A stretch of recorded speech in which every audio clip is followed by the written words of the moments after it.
Well, a remarkable scene in the provincial legislature today. In a dramatic show of cooperation, all four parties agreed to speed the passage of the Progressive Conservative budget. It was done to avoid partisan bickering and a possible snap election in the face of the growing public health threat posed by coronavirus. David Coon is the leader of the Green Party. He joins you now. David Coon, how did this come about? Did you expect it? Was it a surprise? It was a complete surprise.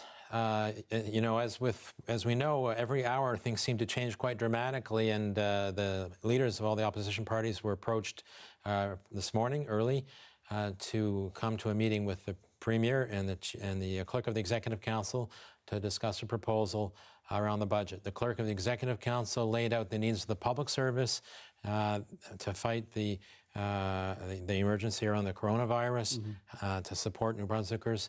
And basically she said, look, the details in the budget no longer are relevant. They're now outdated because we need any extra money we can get, which this budget provides because of the surplus and the additional monies that are in it now, to help us manage the corona crisis and support New Brunswickers. And all the party leaders understood that, and that's how this came about.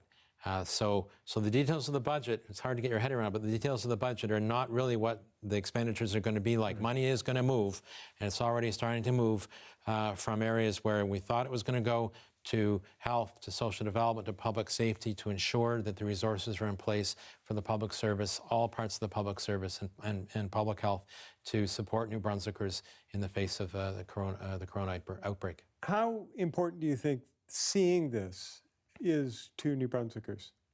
Well, I think it's really important. You know, as New Brunswickers, we pull together, we take care of our neighbors, and people want to see that kind of approach taken by their politicians.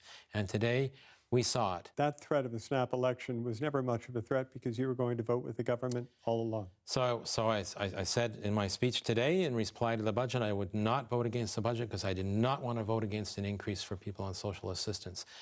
I couldn't look them in the eye. I did not want to vote against a reduction in interest rates for young people who are suffering under big student debt loads.